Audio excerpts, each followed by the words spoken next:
सभी पत्रकार बंधुओं को नमस्कार। हम और आप बहुत समय से इंतजार कर रहे थे और अखिलेश जी के साथ जो भी कुछ हुआ उन्होंने ट्वीट भी किया है। खैर, हम और आप जिस उत्सुकता से इंतजार कर रहे थे, बहुत लोग संशय भी लगा रहे थे संगम होगा कि नहीं, लेकिन हमारा तो संगम पहले ही हो चुका है। हमारा निर्णय ठोस है। उत्तर प्रदेश में जो हम विकास करना चाहते हैं, जिस तरह से भाईचारा और चौधरी चरण सिंह का जो समीकरण था, मूल रूप से किसान का मेरा वर्ग को संगठित करना, जो उनकी मुख्य लड़ाई थी जीवन भर, उसे आगे बढ़ाने के लिए हमने गठबंधन किया है। और आज एक ही चेहरा है पूरे उत्तर प्रदेश में जिनके पास अनुभव भी है, विजन भी है और कार्य करने की क्षमता है। तो मैं आभार व्यक्त करता हूं और मुजफ्फरनगर की इस क्रांति भूमि पे, किसानों की धरती पे अखिलेश जी का स्वागत करता हूं।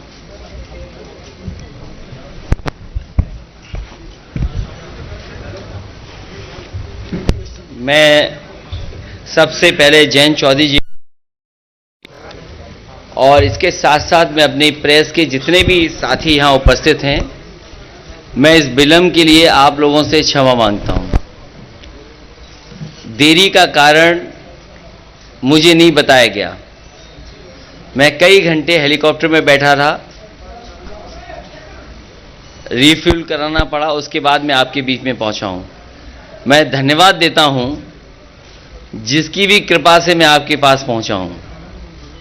मैं पत्रकार साथियों का बहुत बहुत धन्यवाद। आज मुजफ्फरनगर में चुनाव की पहली प्रेस कॉन्फ्रेंस हो रही है। सबसे पहले मैं चौधरी चरण सिंह जी को याद करता हूं।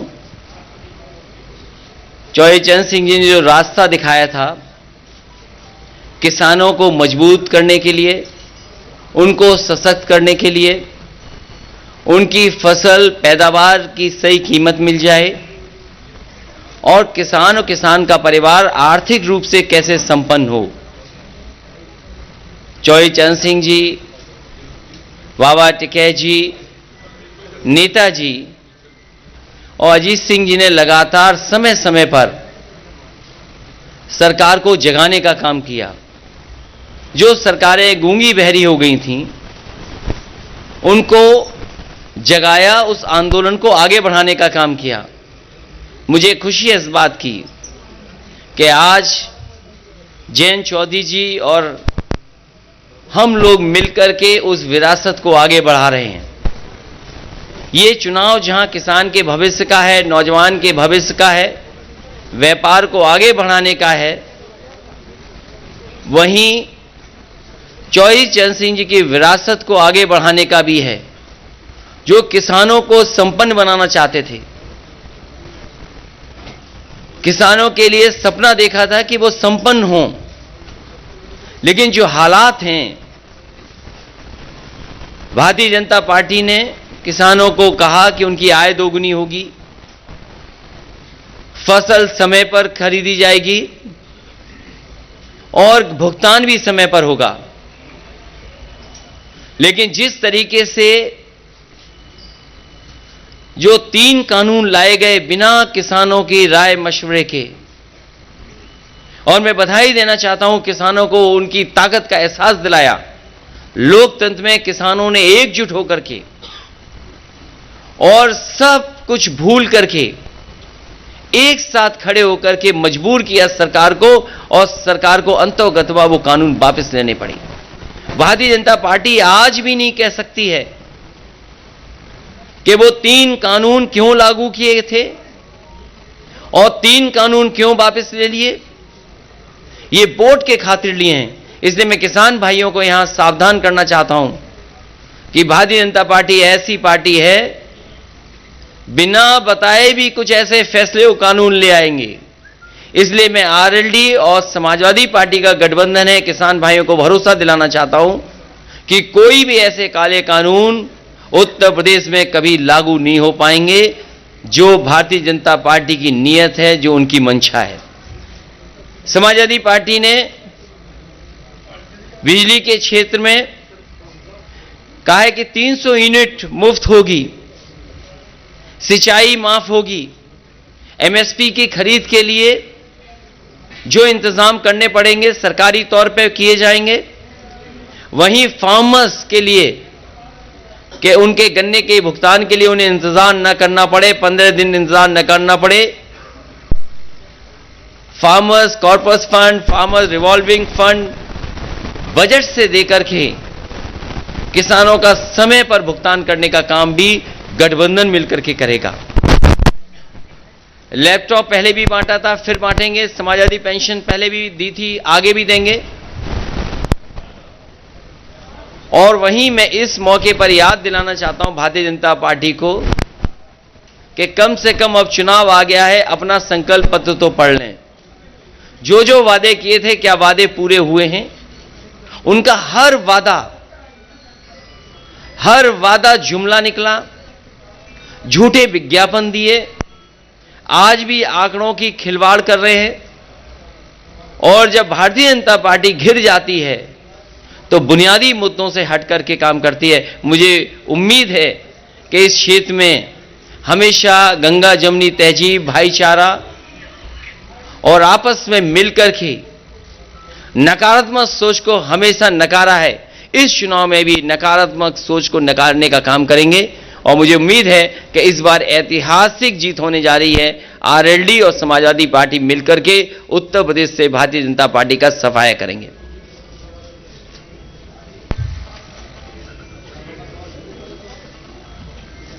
स्टोरी को क्या नाम देंगे? पहले तो यूपी के लड़के थे, बबुआ भतीजे थे, अब स्टोरी को क्या नाम देंगे? ये दोनों किसानों के बेटे हैं, किसानों के हक के लिए आखिरी वक्त तक लड़ेंगे। और इसीलिए मैं जेब में एक पोटली लेके चलता हूं, लाल टोपी और लाल पोटली। ये अन्नदाता के पक्ष में हराने के लिए, उन्हें भगाने के लिए अन्न संकल्प लेकर के चलता हूं। मैं तो कहूंगा पत्रकार साथियों, अगर आप में भी कोई लेना चाहे तो अन्न संकल्प ले सकता है। हम सब तो ले चुके हैं, ले लिया अन्न संकल्प ले लिया हमारे अध्यक्ष जी और सब लोगों ने।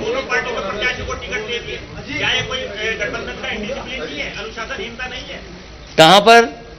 मार्च में दे दिया आपने, बिजनौर में आपने और दोनों ने। ये हम दोनों बैठ करके तय कर लेंगे। ये कब तय होगा? बहुत जल्दी, कुछ आज तय हो जाएगा, कुछ कल तय हो, कल तक आप देखेंगे सब तय हो जाएगा। लगातार एक सवाल उठ रहा है, हर एक कार्यकर्ता से मैं भी क्या मुस्लिम राजनीति को हाशिए पर रखा गया, किसी भी मुस्लिम प्रत्याशी को टिकट नहीं दिया गया, ये क्या सोचते हैं? ये गंगा जमुनी तहजीब है, गंगा जमुनी संस्कृति को मिल करके आगे बढ़ाने का काम कर रहे हैं। नेगेटिव पॉलिटिक्स को खत्म कर रहे हैं, नकारात्मक पॉलिटिक्स को खत्म कर रहे हैं। और समाजवादी पार्टी आरएलडी मिलकर के, यहां सवाल ये नहीं किसको टिकट मिला किसको नहीं मिला, हम दोनों मिलकर के किसानों के हक और सम्मान के लिए लगातार आगे बढ़ते रहेंगे, लगातार संघर्ष का रास्ता अपनाएंगे। सवाल यह है अखिलेश जी, सवाल यह है कि पिछले एक सप्ताह से मुजफ्फरनगर में 2013 की वीडियो मैनिपुलेटेड करके और मनगढ़ंत बनाकर वायरल की जा रही है। बीजेपी के लीडर भी जब इलाके में जाते हैं तो वही बात याद दोहराते हैं, उनके बड़े लीडर भी ये कर रहे हैं। तो क्या मौलिकता के आधार पर विकास के मुद्दे पर भारतीय जनता पार्टी बहस से बच रही है? भारतीय जनता पार्टी अभी भी पुराने ही मुद्दे उठा रही है, उनके नेता पुराने ही सवाल उठा। कब भारतीय जनता पार्टी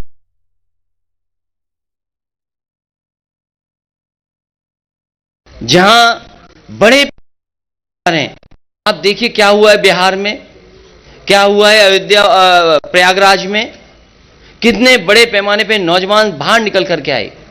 किसकी जिम्मेदारी थी परीक्षा को सही ढंग से कराना? आरआरबी एनटीपीसी को लेकर के जो आंदोलन कर रहे नौजवान, कितना अपमानित होना पड़ रहा है उन्हें। सवाल यह है कि नौजवानों को नौकरी रोजगार मिलेगा कि नहीं मिलेगा, लेकिन भारतीय जनता पार्टी से बात नहीं करना चाहती है।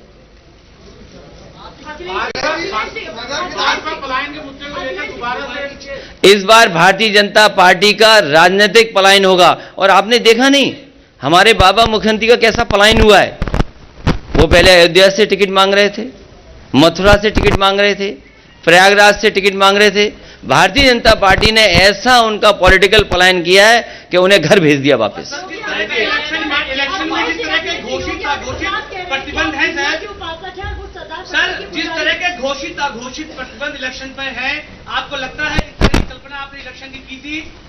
भारतीय जनता पार्टी के लोग पर्चा भी बांट रहे हैं तो कोरोना फैलाने के लिए बांट रहे हैं ऐसे करके। उन्हें ये नहीं पता इलेक्शन कमीशन को ऐसे लोगों को एकदम रोक देना चाहिए जो ये भूल गए हों कि कोरोना फैलता कैसे है। मुझे खुशी है यहां जितने भी पत्रकार बैठे हैं और हम लोग सब जो इलेक्शन कमीशन की गाइडलाइन है उसका पालन कर रहे हैं। सर 300 यूनिट की जो एक पर्चा बांटा जा रहा है सर, एक पर्चा बांटा जा रहा है, एक पर्चा बांटा जा रहा है सर, और कह रहे हैं कि हम सरदार पटेल के पुजारी हैं। अखिलेश सर एक पर्चा बांटा जा रहा है। ये प्रिविलेज अगर किसी पर है, किसी के स्टेटमेंट को ट्विस्ट करने का, तो भारतीय जनता पार्टी पर। भारतीय जनता पार्टी कुछ भी कर सकती है, कोई भी ट्विस्ट कर सकती है।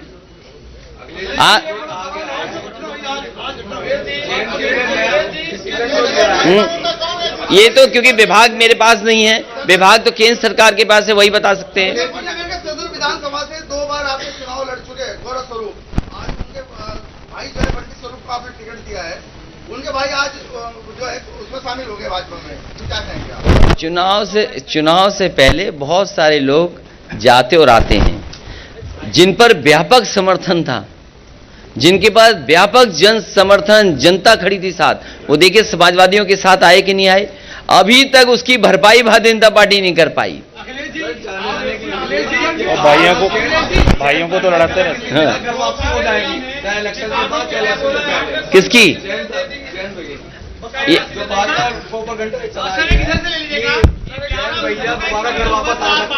आप किस पड़ोस में रहते हो? मैं उस पड़ोस में नहीं रहता, ना मेरा घर है वहां।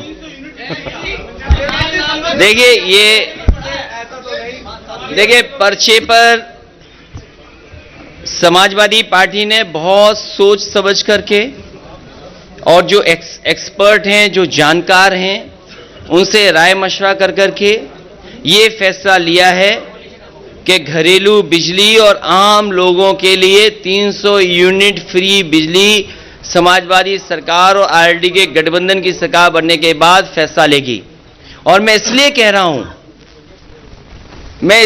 हूं कि आप सब लोग जानते होंगे, 4.5 साल से मुख्यमंत्री जी के आपने स्टेटमेंट सुने होंगे, लेकिन मुख्यमंत्री जी ने कभी भी बिजली के कारखाने का नाम नहीं लिया होगा। भारतीय जनता पार्टी की सरकार में अगर वो कारखाने बन गए होते तो आज उत्तर प्रदेश में इतने महंगे बिजली के बिल नहीं देने पड़ते। इसलिए सिंचाई माफ और 300 यूनिट माफ होगी, फ्री मिलेगी, बिल नहीं आएगा। और इसलिए कर सकते हैं क्योंकि जो सरकार को बिजली मिलती है वो सस्ती है। मैं याद दिलाना चाहता हूं केवल एक बिजली के कारखाने का जो नेताजी के समय पर उत्तराखंड में श्रीनगर में लगा था, आज भी उसकी बिजली सबसे सस्ती है। जो एनटीपीसी से पुरानी बिजली उत्तर प्रदेश को मिलती है वो भी बहुत सस्ती हैं। लेकिन भारतीय जनता पार्टी की 2 बार सरकार बन गई, उसके बावजूद भी बिजली का कोटा उत्तर प्रदेश का नहीं बढ़ाया। और जैसे ही समाजवादी पार्टी ने तय किया कि 300 यूनिट फ्री मिलेगी, भारतीय जनता पार्टी ने कहा हम भी बिल आधा करेंगे। तो हम भारतीय जनता पार्टी से कहेंगे कि अगर आज आधा बिल कर रहे हो तो आपने 4.5 साल क्यों वसूला पैसा? क्या आप जनता का पैसा वापस करोगे? और बिजली के कारखाने का नाम अगर एक बार भी सुना हो मुख्यमंत्री के मुंह से तो बता दो, 3x660 super critical thermal plant. वो अभी तक 4.5 साल में बिजली के कारखाने का नाम नहीं रट पाए। 3x660 super critical thermal plant.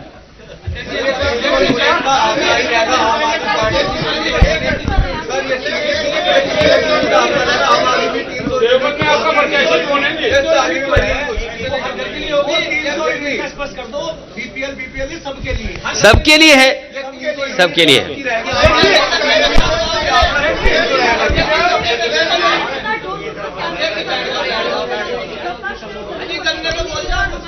गन्ने का भुगतान 15 दिन के अंदर होगा और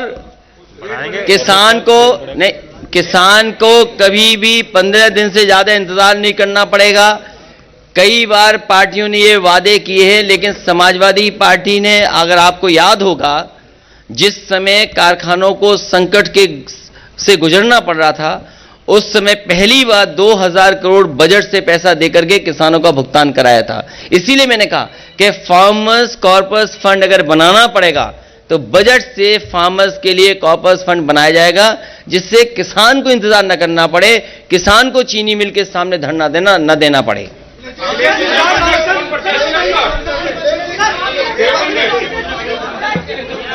देवबंद में पुराने वाले नहीं, पुराने वाले राणा।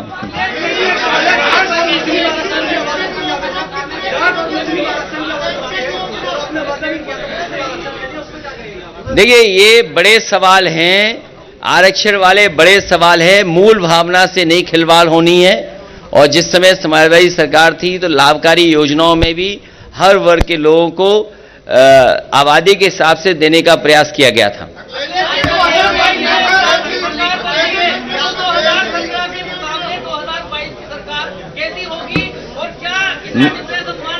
मैं आपको बधाई देता हूं, धन्यवाद देता हूं कि 22 की सरकार अच्छी होगी, बेहतर होगी और किसानों के और नौजवानों के हित में होगी।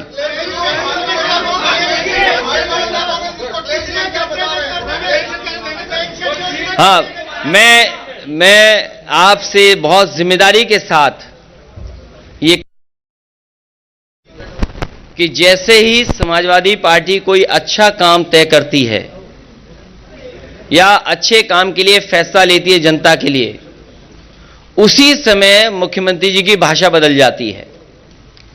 पुरानी पेंशन बहाल होगी और उसके लिए बाकायदा पूरा तैयारी के साथ, मैंने लखनऊ में भी प्रेस के सामने कहा कि जो फाइनेंशियल एक्सपर्ट्स हैं और जो वित्त विभाग में बहुत अनुभव के साथ पहले से काम कर रहे हैं और कुछ लोग जो रिटायर हो गए हैं और कर्मचारी जितने भी उनके संगठन हैं, उनसे समय समय पर बात हुई है, उनसे और वित्त विभाग के जो रिटायर्ड अधिकारी हैं, एक्सपर्ट, उनके बीच में बातचीत के बाद ही फैसला लिया है कि पुरानी पेंशन बहाल होगी और उसके लिए अगर बजट से भी पैसा कॉर्पस फंड के लिए देना पड़ेगा तो सरकार में दिया जाएगा।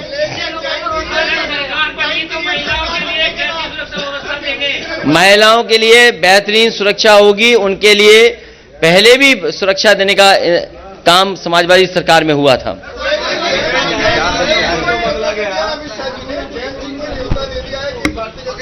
अरे उनका न्योता कौन स्वीकार कर रहा है? और सोचो हालात कैसे हैं।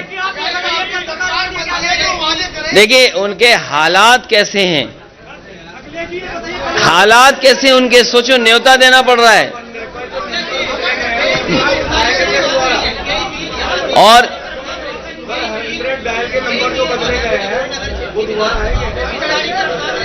क्या चीज? मिल का विस्तार। जो मिल की कैपेसिटी का अगर विस्तार होगा तो वो तो तय होगा सरकार बनने के बाद। सरकार तो बनाओ आप। ये 100 नंबर जो बदल गया, इसमें गाड़ियां और दी जाएंगी, एम्बुलेंस बढ़ाई जाएंगी। राकेश जी को मैं समझा दूंगा, हमारे रथ में बैठेंगे। जो पत्रकार अपना सुझाव देंगे वो शामिल करेंगे, जो पत्रकार साथी कहेंगे और जो सुझाव देंगे, जो सुझाव मानने लायक होंगे वो स्वीकार किए जाएंगे। मैं पत्रकार साथियों से भी अपील करता हूं हमारी मदद करें। समय पर किसानों का एक क्षेत्र है, तो आपने बिजली की बात कर ली, सिंचाई की, या खाद को लेकर बात कहेंगे सर? यूरिया की जो किल्लत और बात की समय पर खाद मिले, सस्ती कीटनाशक दवाइयां मिले और उनकी फसल को एमएसपी के लिए इंतजाम हो, प्रोक्योरमेंट हो, खरीद केंद्र बने, ये इंतजाम किया जाएगा। और साथ ही साथ किसान जो अपने गन्ने भुगतान के लिए समय समय पर उन्हें आंदोलन करना पड़ता है, इस बार आंदोलन नहीं करना पड़ेगा, कॉर्पस फंड बना करके उनका समय पर भुगतान होगा।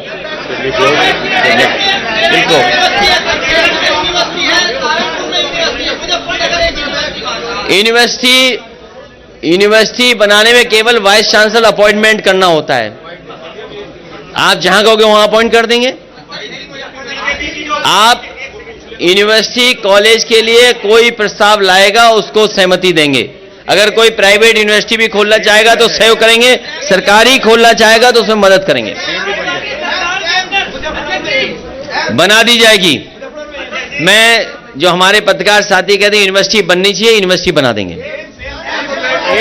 एम्स हमारे हाथ में नहीं है, लेकिन अगर ये एक महत्वपूर्ण बात है कि जो अस्पताल को लेकर के कह रहे हैं कि बड़ा मेडिकल कॉलेज हो, ये किया जा सकता है कि एम्स के लिए प्रस्ताव भेज देंगे और एम्स के लिए जो जो समाजवादी सरकार में केंद्र सरकार चाहेगी वो सब सहूलियत दी जाएंगी। और मुझे खुशी है इस बात की कि जितने भी एम्स उत्तर प्रदेश में अभी तक खुले हैं, दोनों एम्स में जमीन समाजवादी सरकार ने ही दी है। तो अगर आने वाले समय में अस्पताल के लिए, बड़े एम्स के लिए जो भी इस केंद्र सरकार चाहेगी वो समाजवादी सरकार में उपलब्ध करा करके यहां भी उस तरह की सुविधा मिले, उस दिशा में काम करेंगे। ये बड़ा सवाल है। आपने ट्वीट करके ये बताया कि भाजपा के एक शीर्ष नेता आए, इसकी वजह से आपको वो भाजपा नहीं, मैंने ये नहीं कहा। मैंने कहा कि कुछ देर पहले भारतीय जनता पार्टी के नेता फ्लाई करके गए।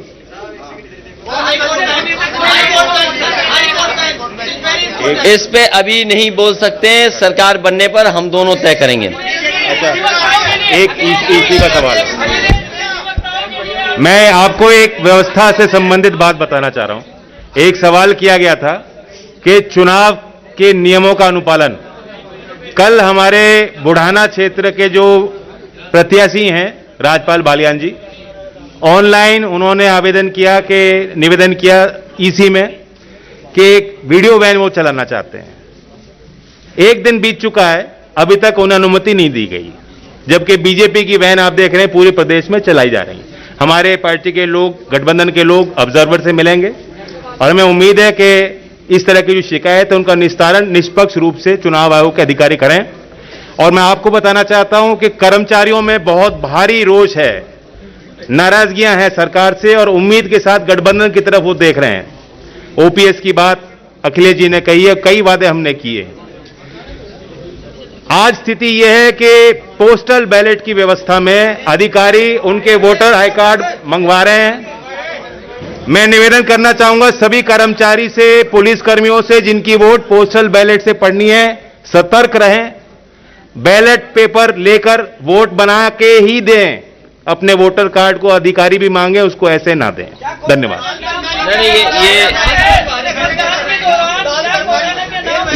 ये जयंत चौधरी जी ने ठीक बात कही है कि उत्तर प्रदेश के अधिकारियों को लगाया गया है कि वो दबाव बना करके और उनके वोटर आईडी ले लें या आधार कार्ड ले लें। और हो सकता है जिस तरीके से जिला पंचायत में अधिकारियों ने मन मर्जी से वोट दिलवाए थे, इसमें भी लोगों पर दबाव बना रहे हैं। हम भी लिख करके चुनाव आयोग को इस बात को देंगे। मैं इसके साथ साथ जो आरएलडी और समाजवादी पार्टी के प्रत्याशी हैं, मैं आपके माध्यम से यहां की जनता से अपील करना चाहता हूं कि समाजवादी पार्टी और आरएलडी के जो प्रत्याशी हैं उनको भारी बहुमत से जिताने का काम करें। चरथावल से पंकज मलिक जी चुनाव लड़ रहे हैं, बुढ़ाना से राजपाल बालियान चुनाव लड़ रहे हैं, पुरकाजी से अनिल कुमार चुनाव लड़ रहे हैं, मुजफ्फरनगर शहर से सौरभ स्वरूप चुनाव लड़ रहे हैं, मीरापुर से चंदन चौहान चुनाव लड़ रहे हैं, खतौली से राजपाल सैनी जी चुनाव लड़ रहे हैं। मुझे उम्मीद है कि यहाँ की जनता हमारा और जयंत चौधरी जी की दोनों की अपील पर इनको भारी बहुमत से जिताने का काम करेंगे। जो जो वादे हम लोगों ने मिलकर के किए हैं उन वादों को पूरा करने का काम हम लोग करेंगे।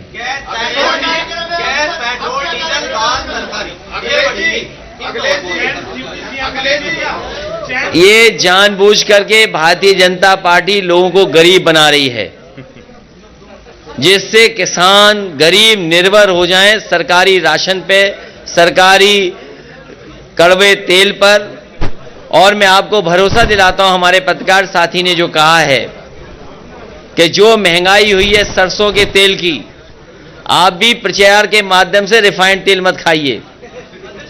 जो रिफाइंड तेल का प्रचार होता है, आप भी उसमें बहक जाते हैं और आप भी खा लेते हैं। आप अपना शुद्ध सरसों का तेल और घर का बनाया हुआ घी के इससे ही खाना बनाएं और खाएं। और समाजवादी सरकार बनने पर उत्तर प्रदेश के कुछ इलाके ऐसे हैं जैसे बुंदेलखंड, जहां पर बड़े पैमाने पर सरसों के तेल की पैदावार हो सकती है।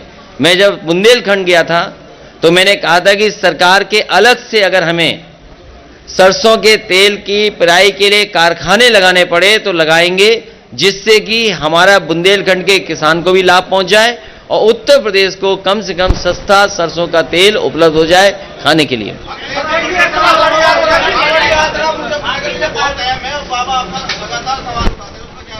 बाबा जी कुछ जानते नहीं हैं।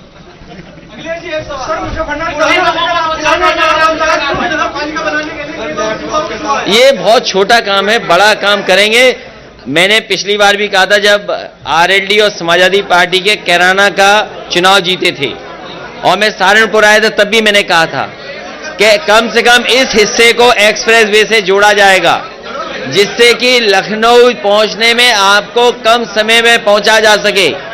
भारतीय जनता पार्टी का तो गंगा एक्सप्रेस वे कब बनेगा कोई नहीं जानता, लेकिन इस हिस्से को जोड़ने के लिए अगर नया ग्रीनफील्ड एक्सप्रेस वे बनाना पड़ेगा तो समाजवादी पार्टी और आरएलडी दोनों मिलकर के एक ग्रीनफील्ड एक्सप्रेस बनाएंगे, जिससे कि लखनऊ पहुंचना आसान हो जाए। जब गृहमंत्री अमित शाह आए और कैराना की सड़कों में घूमे तो उन्होंने बार-बार एक मुद्दा उठाया कि हमने 5 सालों में सुरक्षा व्यवस्था में बहुत आमूलचूल परिवर्तन किए। जो रंगदारी थी, जो गुंडागर्दी थी, उसको खत्म किया।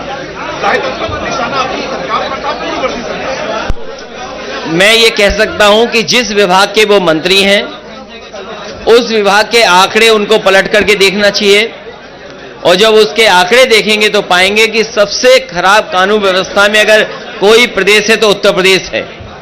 और वहीं बड़े पैमाने पर भेदभाव हुआ है। भेदभाव के साथ साथ जो बड़ी बड़ी संस्थाएं, नेशनल ह्यूमन राइट कमीशन हो, उसने सबसे ज्यादा नोटिस उत्तर प्रदेश की सरकार को दिए हैं। पश्चिमी उत्तर प्रदेश में लगातार हाईकोर्ट बेंच की बात कह तो दिया। हम दोनों मिलकर के तय कर लेंगे। आदरणीय राष्ट्रीय अध्यक्ष जी।